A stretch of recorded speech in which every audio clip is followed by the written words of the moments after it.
Hello everyone, welcome to my channel Deepti Deepmal NCERT solution class 6 fraction page number 149।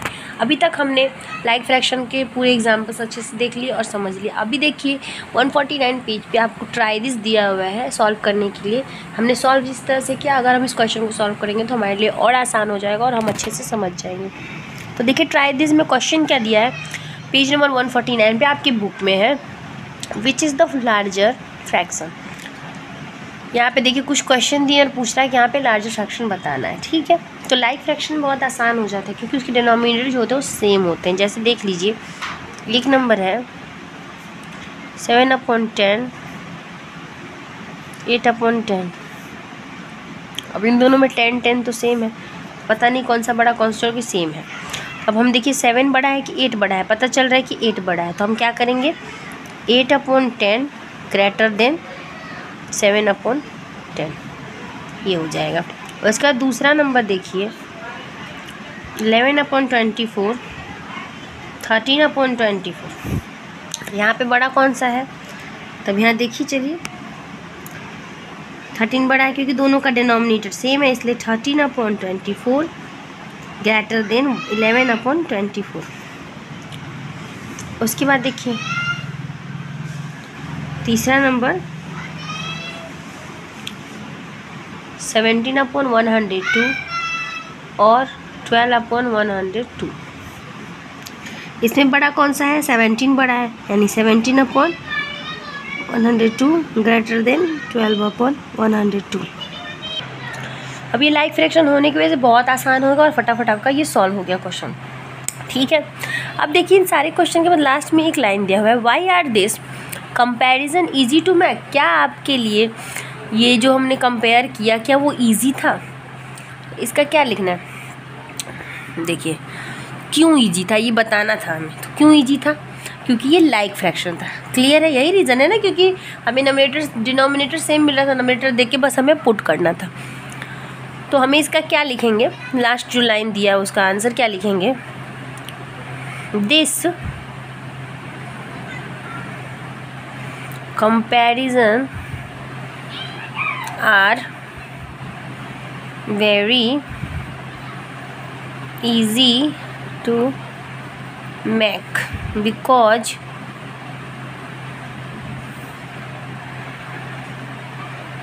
they all are like fractions। ठीक है, इस तरह से हमने इस लाइन को कर दिया। इसके बाद देखिए इसी पेज नंबर पे 149 पे एक नंबर क्वेश्चन में हमारा था लार्जर था, और 2 नंबर क्वेश्चन देखिए क्या दिया हुआ है। 2 नंबर क्वेश्चन देखिए क्या दिया, right this in ascending and also in descending order. यानी कि यहाँ पे जो क्वेश्चन दिए हुए हैं उन्हें असेंडिंग और डिसेंडिंग दोनों ऑर्डर्स में हमें करने हैं। ठीक है, देखिए यहाँ पे कोई नंबर क्वेश्चन दिया है। असेंडिंग का मतलब पहले समझिए, असेंडिंग का मतलब होता है इंक्रीजिंग ऑर्डर,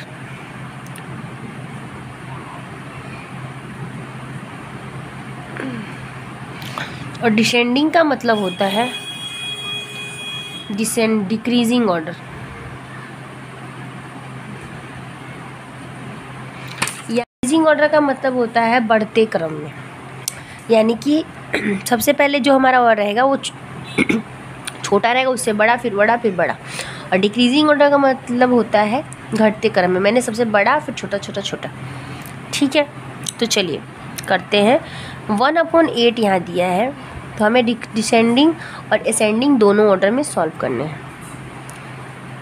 यानी कि मान लीजिए इंक्रीजिंग का मतलब हो गया पहले छोटा, फिर उससे बड़ा, फिर उससे बड़ा, इस तरह से। डिक्रीजिंग का मतलब हो गया बड़ा, फिर छोटा, फिर छोटा, इस तरह से। A number, B number, C number, चलिए सॉल्व करते हैं।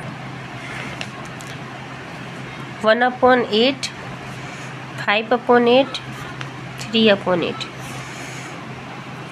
सेम है सबका डिनोमिनेटर, इसमें कोई डाउट नहीं है, बस ऊपर का देखना है। तो चलिए पहले डिसेंडिंग ऑर्डर में सॉल्व करते हैं।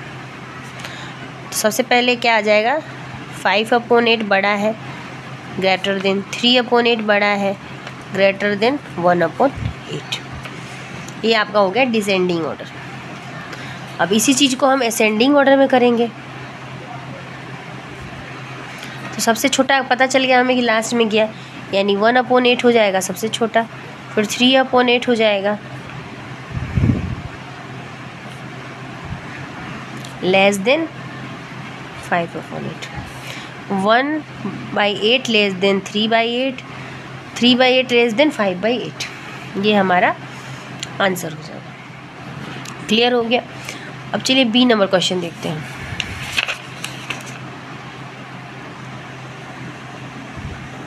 One upon 5, 11/5, 4/5, 3/5, 7/5। सबका डिनोमिनेटर सेम है, सो कोई डाउटफुल, कोई मतलब कि परेशानी नहीं होगी। तो चलिए सबसे पहले हम डिसेंडिंग ऑर्डर सॉल्व करेंगे। सबसे बड़ा कौन सा है? 11/5, यानी 11/5 greater than 7/5 greater than 4/5 greater than 3/5 greater than 1/5। ये हो गया। उसके बाद हमें अब असेंडिंग ऑर्डर में सॉल्व करना है।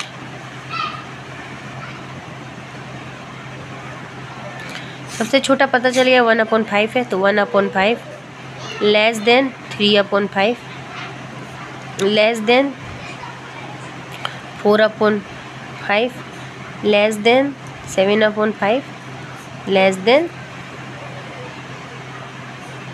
11/5। ये हो गया। अब सी नंबर क्वेश्चन।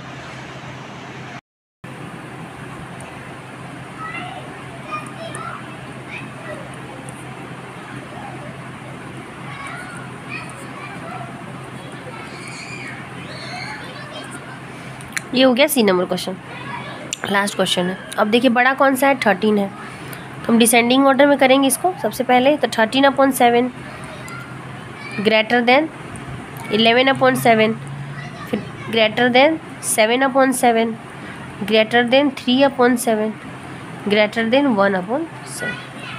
ये हो गया। अब देखिए ये बड़ा था तो बड़े से छोटे की ओर गया, यानी कि आपका हो गया क्या? Descending order. यही छोटे से बड़े की ओर जाता तो हमारा होता असेंडिंग ऑर्डर। तो बड़े से छोटे की ओर गया तो ये डिसेंडिंग ऑर्डर। अब हम करेंगे असेंडिंग ऑर्डर। चलिए असेंडिंग ऑर्डर करते हैं, लिख ले रहे हैं फिर से। 1/7, 3/7, 13/7, 11/7, 7/। डिसेंडिंग तो हमने कर लिया, अब हम असेंडिंग ऑर्डर करते हैं, यानी कि छोटे से बड़ा। तो सबसे छोटा उसमें कौन सा था? 1/7 लेस देन, फिर था हमारा 3/7, फिर था हमारा 7/7, फिर था हमारा 11/7, फिर था 13/7। तो ये हो गया हमारा असेंडिंग ऑर्डर, स्मॉल से बिग। तो इस तरह से हमने असेंडिंग ऑर्डर सॉल्व कर लिया, यानी कि क्लियर आज आपका ये भी हो गया। और किसी बच्चे को डाउट भी होता होगा असेंडिंग डिसेंडिंग में, तो असेंडिंग का मतलब कि स्मॉल से बिग, डिसेंडिंग का मतलब कि बिग से स्मॉल, मतलब कि घटते क्रम बढ़ते क्रम। असेंडिंग का मतलब होता है घटते क्रम में, और डिसेंडिंग का मतलब होता है असेंडिंग का मतलब होता है बढ़ते क्रम, और डिसेंडिंग का मतलब होता है घटते क्रम। ठीक है, यानी बढ़ते क्रम यानी छोटे से बड़ा हो रहा है तो बढ़ते क्रम हो गया ना, और डिसेंडिंग में बड़े से छोटा हो रहा है यानी घटते क्रम में। ठीक है, इस तरह से हमने चैप्टर 6 क्लास 6 का फ्रैक्शन का 149 पेज नंबर का हमने सॉल्व कर लिया। और आपको I hope so try this अच्छे से समझ में आ गया होगा। सो अगर वीडियो पसंद आए तो प्लीज़ लाइक करें, शेयर करें, और चैनल को सब्सक्राइब करना ना भूलें। बेल आइकन जरूर दबाएं ताकि मेरे नोटिफिकेशन आपको मिलते रहे। तब तक के लिए मिलते हैं नेक्स्ट वीडियो में। Bye bye, thank you.